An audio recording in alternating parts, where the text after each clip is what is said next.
My name is Alicia Shapiro with AInews.com, and welcome to another episode of our Driving Tomorrow Conversations with Industry Leaders, where we explore the latest developments and newest innovations in the world of artificial intelligence. Today, I'm excited to welcome back Raz Choudhury, the founder and CEO of Sam.ai, a leader in generative business intelligence for commercial real estate. Since launching one of the first conversational intelligent platforms in 2019, Ross has shaped AI's role in sales, marketing, and decision making. And we previously spoke to Roz a few months ago about Sam.ai, but in this episode, we'll explore the evolution from conversational AI to generative business intelligence, how Sam.ai is transforming commercial real estate sales and marketing, and AI's role in decision making and industry innovation, as well as the future of AI in commercial real estate and responsible adoption. So, welcome back, Roz. We're glad to have you here. Hi, Alicia. Thanks for having me. Oh, yeah. I'm excited to get into this. This sounds very interesting. Yeah. What were the biggest challenges in launching one of the first conversational AI platforms, and how has your concept of generative intelligence evolved since 2019? We started dabbling with conversational intelligence and conversational AI back in 2016. So we Hmm. put a team together. We did about a year and a half of just trying to figure out how to make machines talk to us, like Yeah. literally talk, as in using your microphone and talking. And our goal was really to come up with a solution that was humanized. Software is pretty dumb. You have to tell it what to do sequentially, one click at a time. You have to Yeah. do a lot of typing. It's not your natural self. We've evolved. And then ever since the digital age, it feels like physically we're tethered to our desks and we've devolved. So the overall goal was very ambitious. We wanted to humanize the software experience by making data conversational, making tasks conversational. At that time, there was no terminology such as generative business intelligence or even generative AI. At that time, we ourselves called it conversational intelligence. We ourselves called Mm. it conversational actions, that type of stuff. And our achievement in 2019 was really we were essentially the only platform in the market where you could ask for a report, like Wow. talk to it, talk to Sam and say, hey, what does my sales pipeline look like? Or, hey, Sam, how many visitors did I get in the last 5 months on my website? Irrespective of where your data is sitting, whether it's on your calendar or your contacts or your CRM or Google Analytics, wherever it might be, we would integrate all of that and make Sam very conversational and give you that nuanced intelligence that you can't get anywhere else. For example, you could talk to Sam and say, how many meetings did I have in the last 3 months with a CMO in New Jersey about AI initiatives? And it will be able to look at your calendar, look at who there were, how many meetings you had with those CMOs, and give you that bite-sized data within seconds. So today, this whole concept is still a concept for a lot of companies. It's called RAG. It's just like real estate. People like to come up with fancy terms, but in Yeah. reality, the big picture for us was let's humanize the software experience. Let's make data conversational. Let's make actions conversational. And also, let's make it much more human so that we don't have to use as many keystrokes or clicks to get things done. And we've achieved that in 2019. What happened since then is that we were looking for a product market fit. We were trying to figure out the type of customers that would really enjoy something like that. And to our dismay, we found out that most people didn't really care. We were talking to Oh, investors. really? I could just talk to Siri and get my data. I'm like, go ahead, try. Talk to your Siri and ask about your sales report. Good luck. Siri Yeah. will tell you about your weather and maybe some traffic and what movie's going on. Even with OpenAI, you cannot talk to OpenAI about your data, about your business. You cannot talk to it. Yeah. It is like a glorified search engine, very smart, very intelligent, but it's really meant for consuming content and generating content.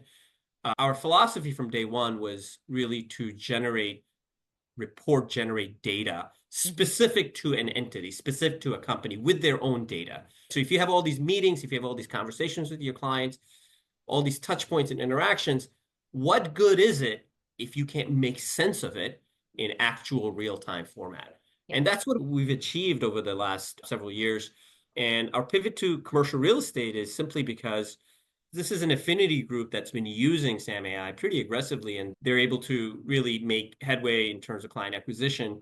So we felt that it's an industry that really is in need of a lot of help. Yeah. Since pandemic, it was heavily impacted. And more importantly, it's an industry that loves the concept of not being tethered to their desktop or having to learn five different software tools for their sales and marketing to get a client acquired. So they like our product because it's friendlier, easier, simpler, and integrated. And they also need something like this because traditionally they've avoided using technology, right? Or they've adopted their adoption of technology was somewhat limited. So this helps them leapfrog into something that's much more sophisticated. And we're really happy to be a part of that Oh, ecosystem, man. for sure. And that sounds so powerful. Very helpful to get that information simply by talking to it. That's amazing.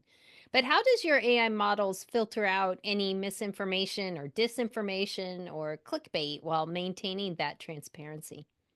Yeah, so that's a good question. Our data training happens with business data. It doesn't happen with broad public data. It's limited to your contacts, your calendar, your CRM. In fact, Sam, we wanted to offer our clients the most authentic way of getting the most crystal clear data on their sales and marketing in a central platform. So we ended up building a very powerful user-friendly CRM, an Mm, email marketing engine, an event management engine, an engine that does scheduling and appointment setting.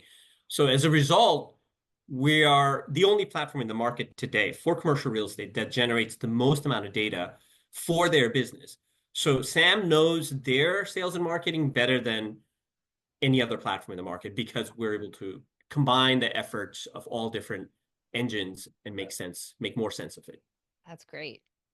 And what inspired the transition from the conversational AI to the generative business intelligence? And how does that better serve industries like the commercial real estate industry? We still use the term conversational intelligence because that's something we've coined, but I think people are more accustomed to generative AI, so Yeah. we've recently started calling it generative intelligence because it's more relevant to the terminology that's commonly used. And that's one of the disadvantages when you start so early, because then you're like, didn't we do that 4 years ago? Yeah. It turns out that, well, yes, they're still trying to do the same thing we did 5 years ago or 4 years ago, but they're calling it something completely different. It's helping our clients mainly because they're able to sift through data a lot faster. They're able to save time and also money by not having to pay for literally five or six different software tools to get Oh, their sales wow. and marketing done. And more importantly, they could just talk to it. Like they could pick up the app, talk to it. They could use their desktop, talk to it. They could do appointment setting. They could do thought leadership type of stuff on our platform. So it's a lot easier when you're using a single platform that has essentially a centralized data set for your sales and marketing. So if your overall agenda is not to just use five different tools to get things done, but to Yeah. increase your bottom line, this makes more logical sense in terms of implementation. And how does the generative business intelligence drive better decision making while streamlining the workflows just beyond automation? A couple of examples I could give you. If you wanted to know out of the last several campaigns you ran on our system, who are the most engaged clients?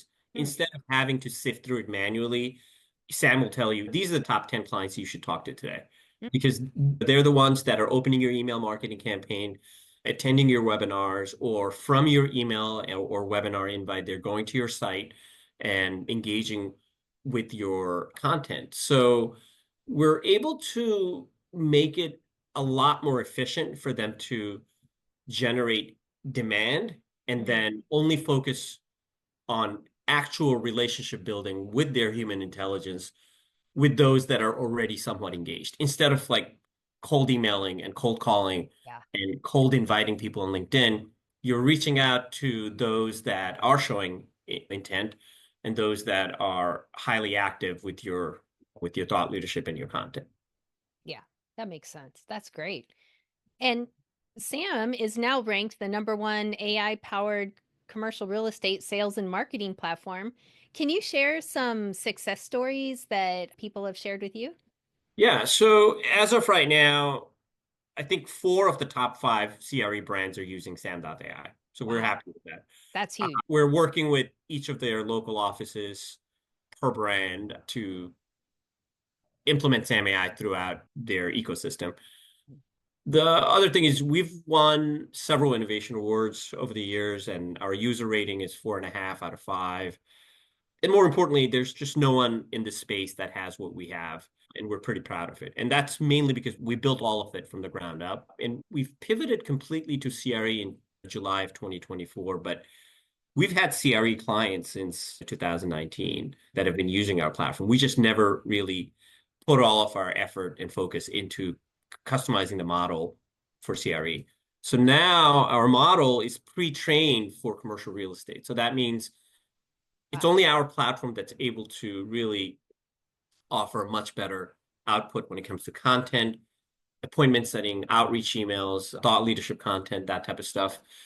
Our clients have used our platform to land multi-million dollar deals, major brands. We've published some of these case studies on our website. For us, it's always been about impact. And for CRE, impact is when they actually grow. Right now, a lot of major markets are really not doing so well because of hybridization of our work environment and things like that. So this comes as a real good solution for them to up their game, use better strategy for client acquisition, and more importantly, establish trust and reputation in their local market.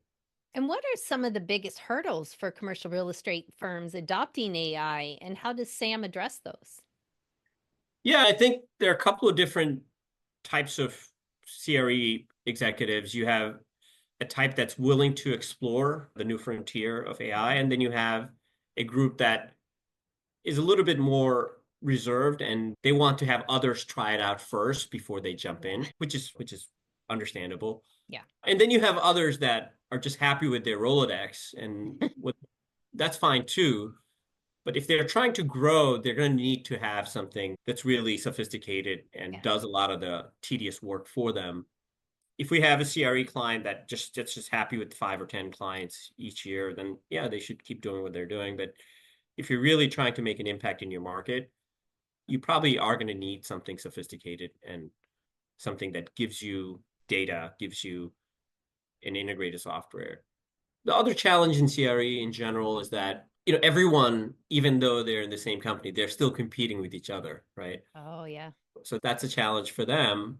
And the way we mitigate that is if we offer them a specific type of leads that are showing high intent, we make them exclusive just to them Oh, so that it's not available to everyone. It's just available to that user for Sam.ai. And that makes it very easy for them to manage their own bucket of leads instead of worrying about their competitors. But yeah, it's a new industry that we're really learning a lot about. And over the last 8 months, we've learned a tremendous amount as far as CRE goes. And we're continuing to learn. I just hope that they're more receptive to adopting new technology because I think they need it more so than they think they need it. especially the insights that Sam provides. It doesn't just pull up your, oh, here's your report. It actually can give you some insights about it too. And that's very Yeah, and they could valuable. act on it. They could send an email campaign right from there. They could connect with that individual on LinkedIn. They could follow up with the call. So it's That's got to a be well more thought out effective for system. them. Yeah, yeah. And where do you think AI is headed in the next 5 to 10 years? And what innovations excite you the most, especially maybe in commercial real estate? I think in commercial real estate, it will be pretty obvious that they need this solution. And I think the platform that has the most trained amount of data and the most centralized system will be a platform that will help them grow. So I think commercial real estate is obviously changing pretty dynamically. And even with the new administration and their emphasis on return back to office, that's also, I think I've seen an article where that's also motivating companies to fully work on site rather than work remotely. So I think some of the new trends in the industry are going in the right direction. And also, people are getting more accustomed to AI. They're probably already using ChatGPT. They're probably already using voice assisted platforms like Siri or Alexa. They're probably Mhm. already using email summarization on their Outlook. So yeah, it'll be an everyday thing. It won't be even probably called AI anymore down the road.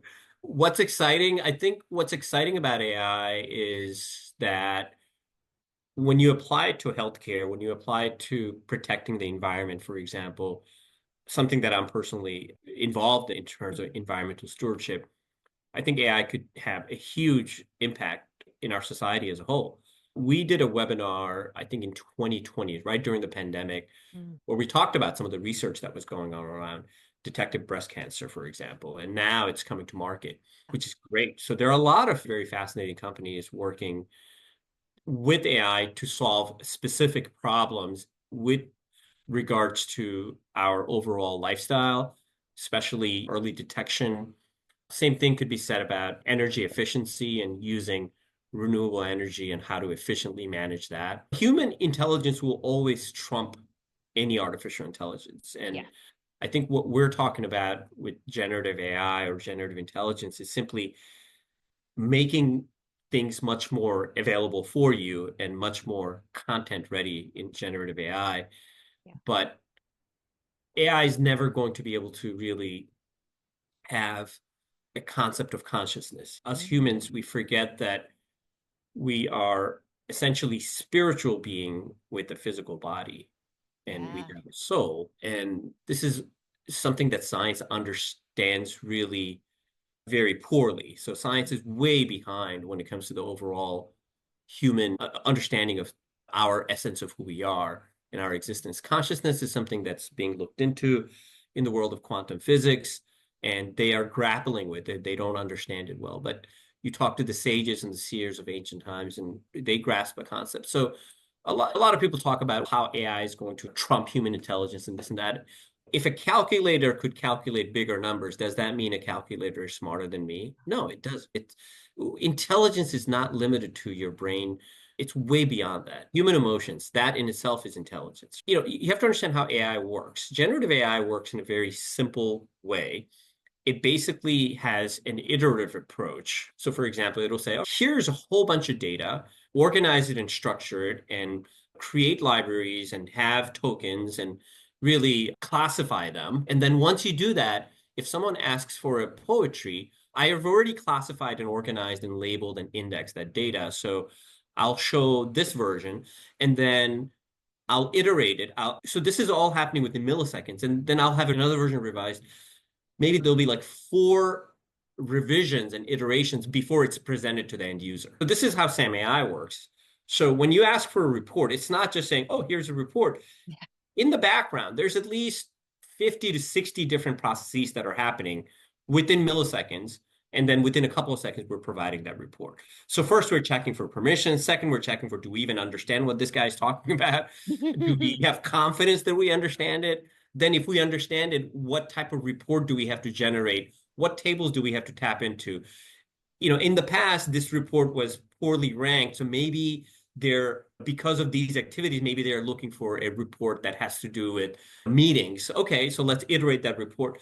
So it's very much an iterative process. So it's not that AI is this unknown, it's a programmed engine and it looks magical because it's able to do a lot of things and a lot of iterative things and give you something that's super polished that we never thought is humanly possible, that's possible by machines. But overall, AI cannot think for itself, in my opinion, for it cannot recreate, it doesn't have regenerative type of capabilities. And even if it does at one point, it'll be pre-coded and pre-engineered. So there's a lot to be said about AI. We're at a very narrow level right now. And I think that will change, but I don't think it will ever be a living, breathing entity with its own concept of or belief system or anything like that. It'll be an assistant to us, and I hope that's the case. The actual really scary thing about AI is really the fact that it might displace a lot of people. It might change the way we work, and it might change the way we work so efficiently that a lot of people might lose their jobs, right? So that's always a concern. And I think there should be some legislations passed in terms of AI and how it could be used to replace millions of jobs. There should be some consensus reached so that if we are, I don't think you could limit commerce and you cannot really mandate businesses to do certain things in a certain way, but you could always put some framework so that no one abuses it to an extent that they're some of the largest companies, they employ hundreds of thousands of people, one individual company. And if they just decide that, all right, we're just going to get rid of all of our analysts because we don't need them, that could be millions of analysts that lose their job, or all of our accountants. And those people are not going to be able to find another job. It's not going to be that easy for them. So we're not talking about a simple pivot. We're talking about something that we've never seen. And that's the scary part, right? How can we as humanity figure this out so that the private sector, the public sector, government agencies could all work out something so that it doesn't impact society as a whole Yeah. for and make people put people at a huge disadvantage. Yeah. I think that's smart. Because I know even when the internet first came online, I'm sure it displaced a lot of people who were in print medias or things like that. But it seems like AI, because it touches so many facets in so many industries, it's amplified like 10 times. It is. Yeah, I couldn't have said it better. Absolutely. Internet was a game changer. It brought us closer. It gave us access to more information. AI is doing a lot of the work for us, which is different. Yeah, that's true. It's different. It's doing it for us. And that is very different. But we shall see.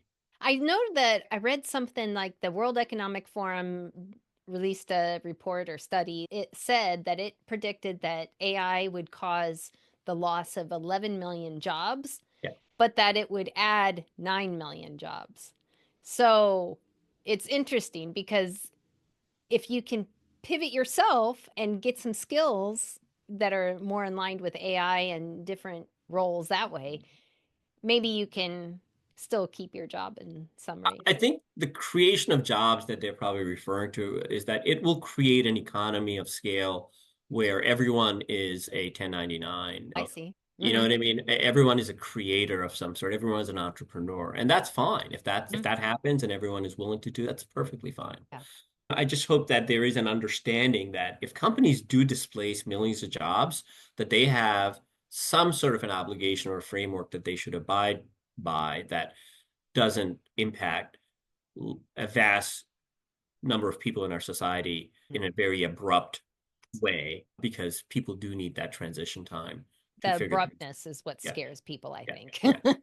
And it's very possible today you could wake up one morning, if you're a CEO of multinational company, and say, look, I'm just going to wipe out these 4 departments by 80% because I know I could do that with AI. They could do that. It's technically possible, right? Yeah. And no one today will stop them from doing it. In fact, their investors will be very happy if they did that.